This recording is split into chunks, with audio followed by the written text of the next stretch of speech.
So yun mga kabayan, nakabili na ako ng maleta. Tatlong pink. Ayan, tapos nakapag-ayos na rin kami ng mga gamit ng mga bata. Tigi-tigisan na po sila ng maleta. Ayan. O, para sa'yo, Russell.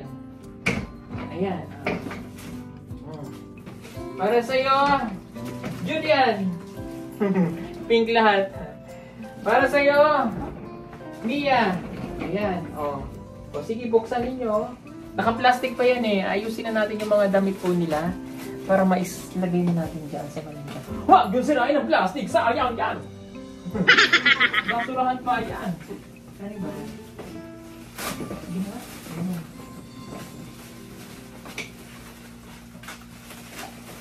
Dito. Sirain. Para may lagay na yung mga gamit nila. Napagod ako pupunta ng SM. Ang daming tao. Oh, yan. So, gusto po pala agalain mag-order ng t-shirt, mag-match lang sa PB team. Ay, sa PB apparel. Ayan. Ang ganda, diba? Oo. Ang suot ko po ay medium na medyo loose sa akin. Ayan po ang likod. Order na kayo. Wala, sige. Ayusin na natin. Dito ka, Miyanggi. Dito ka, Miyanggi. Pare-pares na yung binili ko para hindi kayo mag-ano. Kulay pink. O, go. Ayan.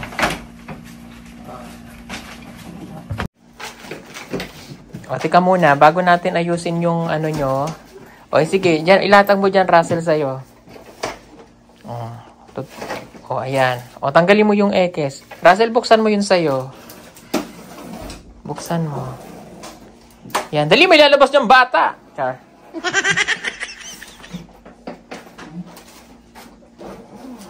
Oh, wait lang. Wag muna. Titingnan ko muna yung mga damit na dadalhin nyo. Para hindi masyadong madami. O, jeep. Ayusin yung mabuti.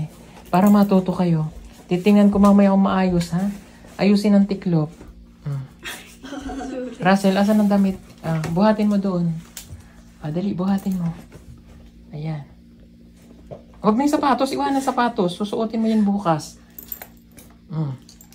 O, nasan sa'yo, Judy Ann? Ayan. O, sige. Tika lang, ha? O. Ayan. Pag sinabi kong ready, get, set, go, Char. O, ayan. Sige, ayusin ang mga gamit.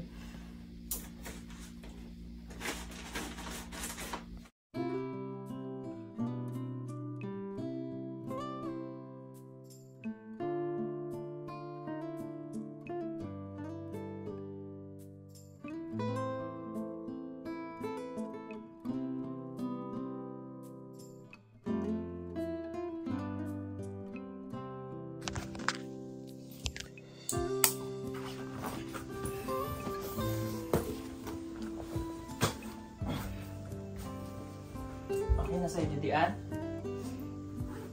Teka, check ko yun mamaya. Tapusin ko lang itong kapatid yung maliit. Ito yung mga ano sa dalawa. Ibila na lang ito ng ano pa.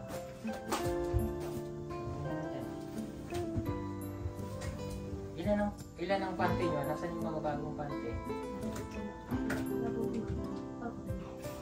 Yung master. Yung mga nandyan, yung mga binigay ko sa inyo, nasaan? Ilan piraso? Patingin. Nasaan na? Kulang pa yan. O bilangin, madami man kong binigay. Asan na to? Bilang.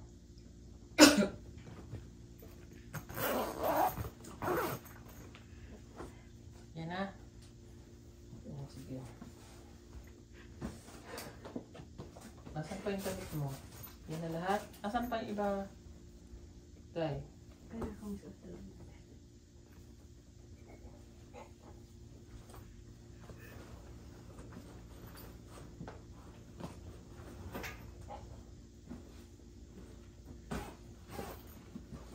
Andyan pa? Waro na? Waro? Waro na? Sagot! Sagot! Ano sagot? Opo. Yan, opo. Wala nang nalimutan? Wala na? Sure? Ano pa? Hindi, susuotin mo yan eh. Nasaan yung damit mo susuotin bukas? Nandun? Yung rubber shoes mo na susuotin. Nandito. Yung pin? Asan itong suotin mo? Ito yung... Alin? Alin na susuotin mo bukas?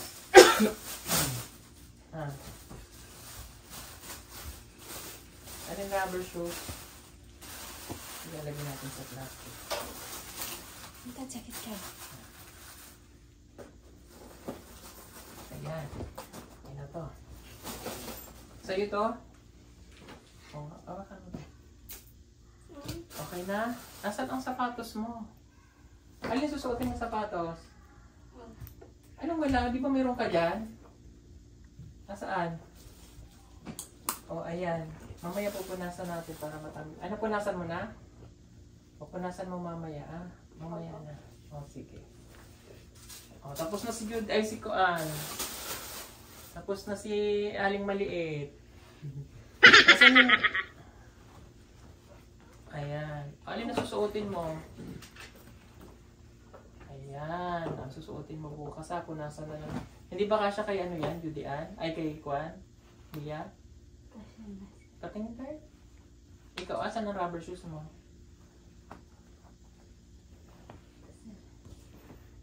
Ay, malaki ito. Sa'yo yun.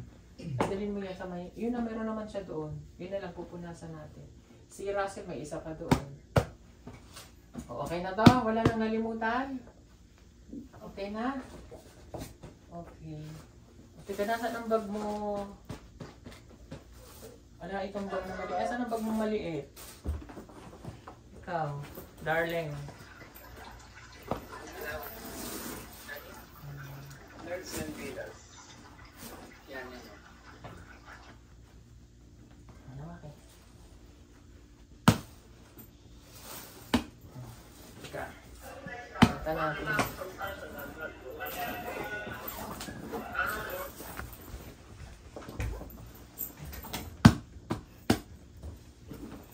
Hello?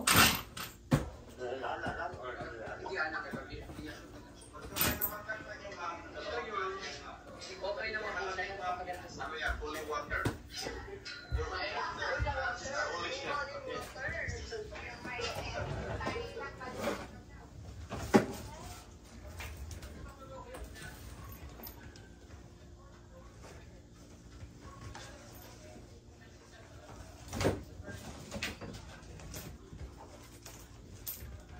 Bakit beri kayo niya?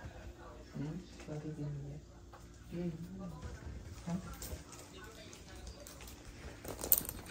Hindi pang matanda?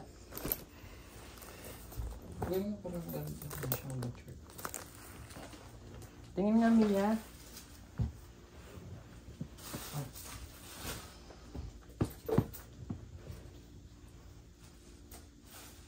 Patingin na. Harap pa din eh.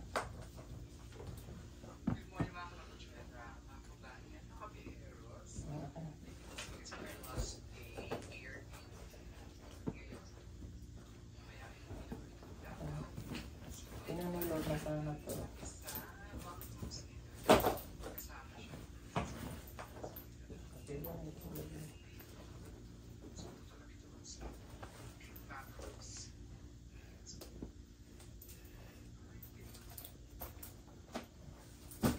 Asan ang deodorant mo? Ha? Iya. Deodorant. Rexona mo asa?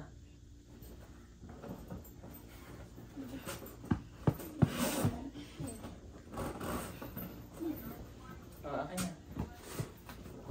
Yan. Huwag yan ilalagay, ha? Deodorant. Oh. Sige, dyan na naman. Maliit kasi yung bag mo na yan. Hingin ka dyan. Aka na yung pagtapon yung bag mo. Iwan mo na lang yan. Ito na lang gagamit mo. Lagyan mo dyan yung mga pulvers mo.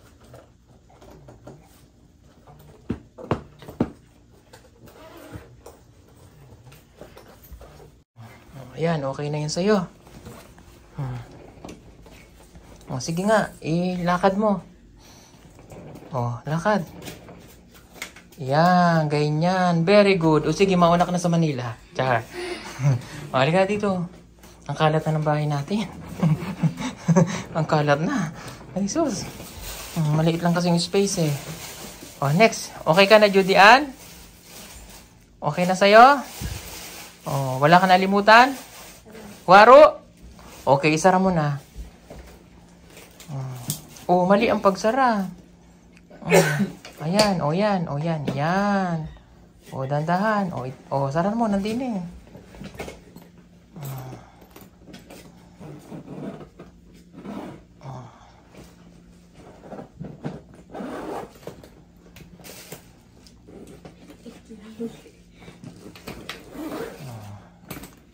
Kunin mo ito. Pag iikot mo ito, kailangan malapit doon sa lock.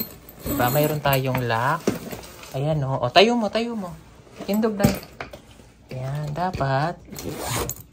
Dito lang. Siya kasi ilalak natin. Ayan. Ito o. Kita mo to?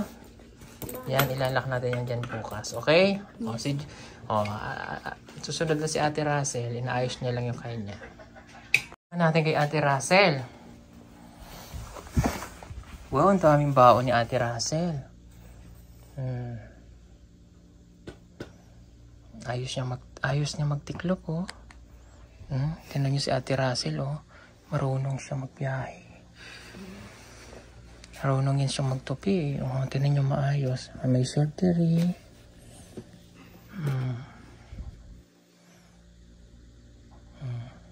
Yung mga ano mo dyan, jogger pants, jacket. Kasi manonood tayo ng MMFFF eh. Sinihan. Malamig sa sinihan. Yan, dali mo dito. Lagay mo. Huwag mong pakabukol-bukol.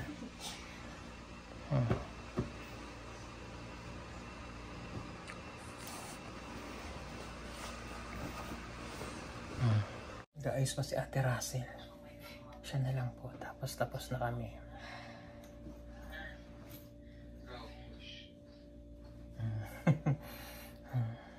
Excited na kami. Excited na kayo?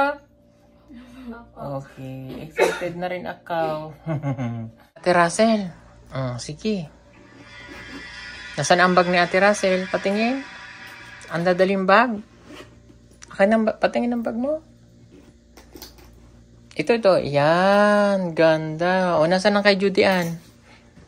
Ayan. Nasaan ang kay ano? Nasaan sa Yumiyanggi? Ayan. O, tayo dito. Dito, dali. Matingin. Tayo nga kayo. Kung marunong magdala ng bag. Ayan. O, dahil saan kayo mamamalingki, day? Oh, ayan, very good. O, sige, ayusin mo na itong sa'yo, Russell. Ayan, marunong. Ang linis mag-ayos ni Russell, ano? Ayan. O, yung pa isa. Kabit mo isa. Ito. Doon. Yan, sige. Ayan, very good. O, sige. Sige. Ayan, very good. Puno. Hindi, kasya yan, kasya. Kasya. Hawakan mo ito doon. Videohan mo kami. Tumayo ka doon.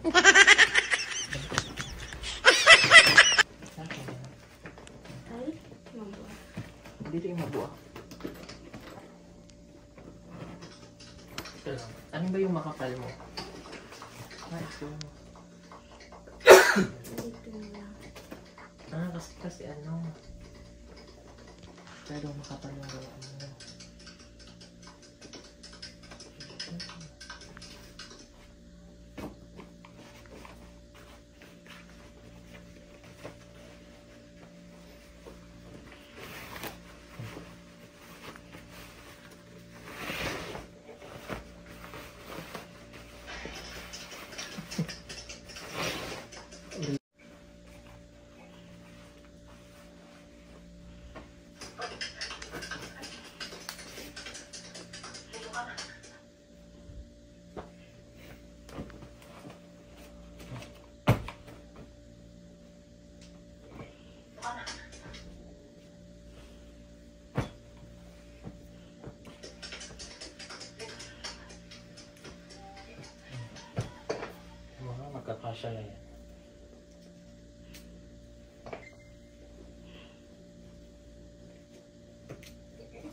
Ayan.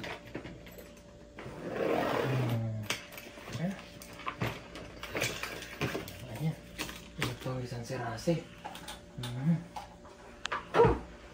Tapos na kami.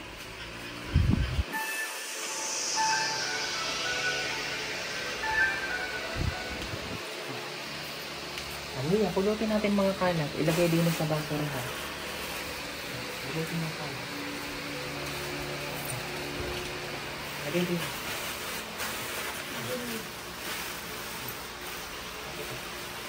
Ayun ba, pulutin. Tapos pa.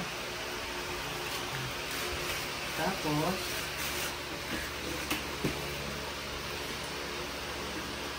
yan. Ano mo ito? Iwan mo? Ayan yung pata. Ayun. Ayan na. Oh, diba? Ready na tayo. Ayan. Hindi ka kadeka. Sikay ko. Jadi yan. Akin Utang pa ka yan. na. Teka, nasan ang bag ni Bibian? Nandito yung idol niya.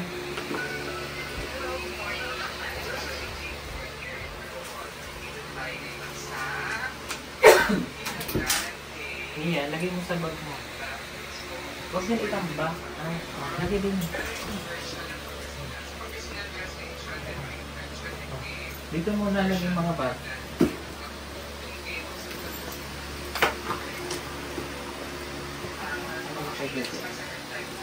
Lagay ko yung items dito. Process sir. Lagay mo din sa bag mo. Yun eh. Para di maiwan yung ano, ang passport card. Kaya na ID. Bakit na?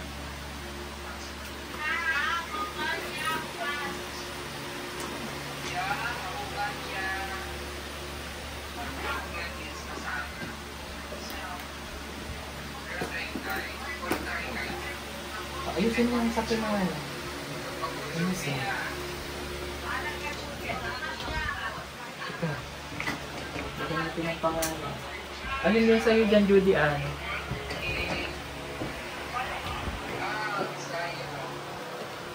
Ito? Yes, sir. Okay. Mga city. Samantala, pinuntahan naman ni Kuya Eli si Nanay Lorna upang makamusta ang kalagayan nito pagkatapos mamatay ang kanyang anak. Nailibing na daw ito at maayos naman si Nanay Lorna. Linabahan dito, sigirang ko, ako ganing panlaba, sigirang ko hilak. Nara dito ako. Nung nakaraan kasi nagbigay si Sir Paul. Ngayon ay nagbigay si Tita Pibilab ng pangkuan. Bali, ano to, 1,000. So at least matapos mo yung ano, yung kulang doon sa 1, 2, 3, 4, 5, 6, 7, 8, 9, 10. 9 oh. Galing ni kay Sita. Masakit talaga para kay Nanay Lorna ang pagkawala ng kanyang anak. Kaya nagdesisyon ako para maibsan ang kanyang kalungkutan ay itutuloy ko ang pag-alis ni Nanay Lorna papuntang Maynila.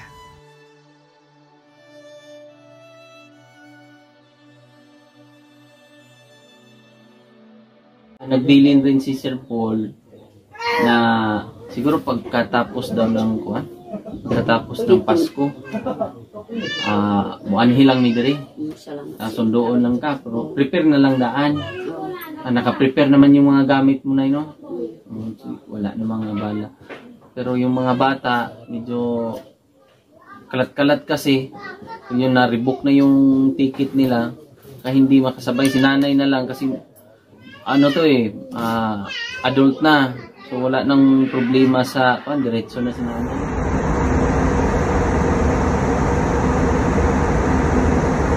Alam ko maraming nag-aantay ng update natin sa pagpunta namin dito sa Maynila kaila Russell, kay Judy Ann, at kay Mia, at kay Nanay Lorna. Excited ang lahat sa pagpunta, no? And hindi ko alam kung paano ko sasabihin ito may announcement po ako para sa inyong lahat. Nandun lang si Madam Yola habang nag-aantay po kami ng luggage namin, ng bagahe.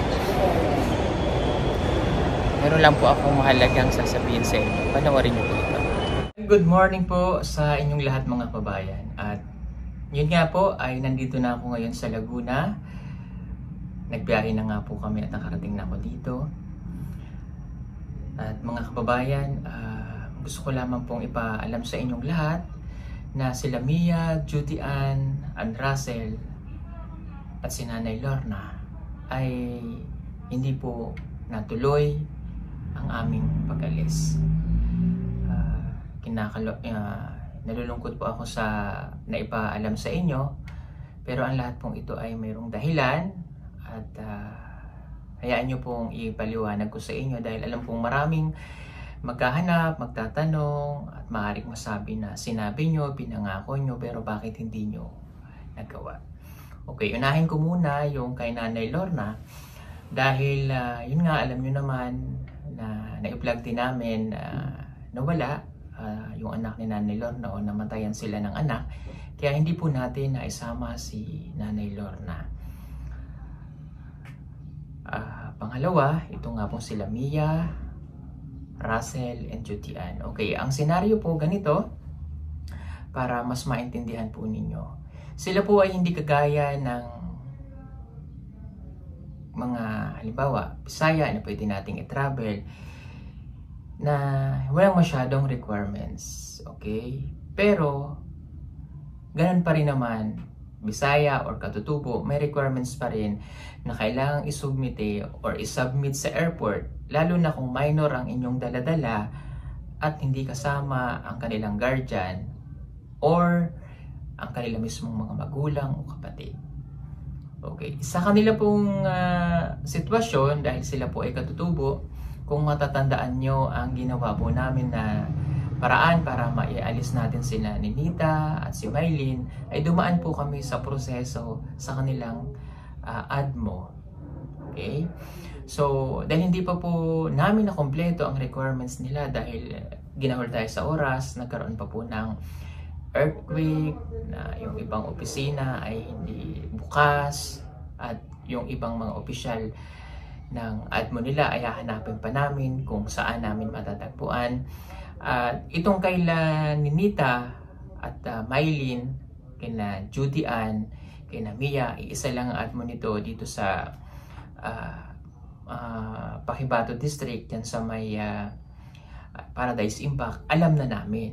Ang problema, yung kay Russell, na hindi namin hahanapin pa namin kung saan, dahil napakalayo po from Davao City to Agusan del Sur. Yun lang po yung nagkulang namin requirements na hindi namin naihabol. Kapag wala po ito, may hirapan po kami na i-travel ang mga bata. Napakatagal pong proseso ng pagbabiyahe ng isang minor, lalo na kung Katutubo, dadalhin mo sa Maynila nang wala pong kaukulang dokumento. Sa airport pa lang, mahuhold na kami at posible na kami ay makasuhan ng child trafficking kung hindi namin maayos ang mga requirements. Okay? Ang DSWD, walang problema sa kanila. Kung i-submit namin ang requirements na galing sa ADMO na may permado, lahat, kompleto, dadalhin mo yon sa DSWD. Kapag wala yon, hindi mo pwedeng i-travel ang mga bata. Okay? So, nag-second chance naman kami na baka posibleng kumbaga posibleng payagan ng DSWD, kaya po nag-try ako na talagang madala. Kita nyo naman, nag-prepare talaga kami, inayos ko lahat, no? Inayos ko lahat. Baka sakaling mabigyan kami ng chance na ma-travel dahil meron naman kami consent ng parents, dahil dadalhin mo na lang yun sa DSWD para payagan or para payagan kaming mag-travel. Kaso, pagdating sa airline company, nakarating naman po kami ng airport. Nadala ko sina Judy Ann, no? Nandun kami sa airport. Kompleto lahat ng dala namin. Pero lang dun sa requirements na yun dahil yun po yung pinakamatagal at mahirap. So nag-check and chance kami na baka sakaling payagan. Kaya ano po. Pero hindi talaga, dahil sa airline pa lang, i-check yun. Kung pinayagan ng DSWD kung kumpleto ito, makakaalis po kami. Okay? Pero hindi po pwede. No? Makakalusot na sana kami kung hindi po namatayan si Nanay Lorna. Kasi isa naman siyang katutubo. Kamag-anak niya sila Judy Ann and si Mia, pwedeng magawa ng paraan at mailusot. So dahil hindi po namin nagawa, kaya napabalik natin ang mga bata. Masakit sa kalooban ko yun, ikinalulungkot namin yun dahil gusto kong madala ang mga bata. Pero sana po maintindihan nyo na ang ginagawa namin na hindi namin pwedeng ipilit ng hindi kompleto ang requirements. No? Kasi naka-alerto kami. Kumbaga, nung kinuha namin si Russell doon sa Agusan, may sundalo doon na nagmo-monitor sa amin na hindi talaga basta-basta sila pwedeng kuhanin ng walang consent ng parents, walang DSWD at walang ng ATMO. So, sinubukan namin para maisaayos pero hindi talaga umabot. And again, sinasabi ko po ito sa inyo para mas maintindihan nyo na hindi ganun kadali na magdala ng isang katutubod, lalo at minor, papunta dito sa Maynila nang walang kaukulang requirements. Ayaw nyo rin naman po siguro na mabalita kami na nakasuhan at ayaw nyo naman pong makulong ako dahil sa ganong insidente. Kaya nag-iingat din po kami. Kaya ang ginawa ko, ayusin natin ang requirements ng maigi. Kahit mahaba yung panahon, yung lead time niyan, at least mayroon kaming time na makapagbiyahe ngayong susunod na bakasyon. At least medyo matagal yon. Maayos na natin yung requirements, madadala namin. Nakakalungkot man at talagang nalungkot ang mga bata, pero in-explain namin sa kanila na ito ay hindi basta-basta ang pagdadala sa inyo. No, sinubukan namin pero hindi talaga uubra. Kung iuubra namin at pipilitin, maaari kaming ma-hold at makasuhat. No? Kaya sana maintindihan nyo. Kaya inihatid na po sina Mia, si Judy Ann at si Russell ulit sa kanilang pamilya. And alam nyo, pagdating nga doon, may mga chismis na doon na pag-aaralan sina Judy Ann, kaya kinuha yung bata. Kaya na-alerto din yung mga sundalo doon na bakit kinuha, bakit pinayagan ng parents na walang kaukulang dokumento. So ang usapan kasi doon 1 week lang, kaya ibinalik din namin ng 1 week. So wala namang problema sa parents. So yung mga maling interpretasyon ng mga katutubo doon kapag na-chismis, so lalaki yun at ma-alerto yung sundalo, maaari kaming ma-hold sa mga maling informasyon. Kaya nag-iingat po kami doon, kaya napakahalaga talaga ng requirements. Ito po ay hindi basta-basta, lalo na nga kung minor ang dadali namin. Hindi naman po pwede namin isama ang parents nila. So paano naman yung mga bata doon, yung mga anak nila, dadali mo rin dito. Hindi po, kaya ang inaano lang namin yung mga bata na pwede naming madala, no? So umasa po kayo na ayusin namin yung requirements at sana maintindihan po ninyo. Dahil talagang napakahirap po para sa amin na basta-basta natin sila kukunin. Na alam nyo yan, yung mga nanood na sa atin dati sa kung gaano kahirap yung pinagdaanan namin para lang maayos yung mga requirements ni Maylin at ni Nita. Kasi yung mga pinagdadaanan namin kahit dito kay na Mia, kay na Russell at kay Judy Ann, ganun kahirap po. Hindi lang na namin binablog yan, pero napakahirap po nung ginagawa namin para lang sila madala. And yung biyahe, okay lang, yung pagbati, na kahit napakalayo ni Russell, walang problema sa amin. Talagang yun yung kagustuhan namin. Kaya sana maintindihan nyo po ninyo na yun po yung kadahilanan kung bakit hindi namin naisama ang tatlo. At napakasakit nun sa akin, syempre, at nakakalungkot. At ang pamilya ko na hindi natin sila naisama. Okay yun, dahil nailibing naman na yung anak ni Nanay Lorna. Baka sakali po si Nanay Lorna ay maisama natin dahil siya naman po ay nasa legal age na. So papahabol ko na lang baka dito po siya mag New Year para at least makasama ni Maylin at ni Nita at malimutan ni Nanay Lorna yung lungkot para kahit paano maging masaya siya. Dadali na lang natin dito si Nanay Lorna after po ng Christmas. So inaayos ko na lamang po yung rebook. Actually na-rebook ko naman na yung ticket ng mga bata. Lahat sila kasi kompleto na ng ticket. Talagang all set na, nag-second chance ako na baka, or nag-second chance kami na baka sakaling makasakay, but hindi po talaga pwede. Ano? And shout out po doon sa mga security guard ng Davao International Airport dyan sa Davao na inassist kami ng mabuti, tinulungan kami, kaya lang hindi talaga uubra. And ginagalang namin yung desisyon nila. Napakababait po nila. Anyway, marami pong salamat ulit sa inyo. Sana ulit, maintindihan niyo po kami. Marami pong salamat and Merry Christmas everyone. Huwag po kayong malungkot dahil marami pa namang pagkakataon. Ano po? And yun lang po. And enjoy your vacation, enjoy nyo yung spirit of Christmas, yung New Year, kasama po ang inyong pamilya. Marami pong salamat at abang nyo na lamang po yung pagdating ni Nanay Lorna dito. God bless everyone. I love you po.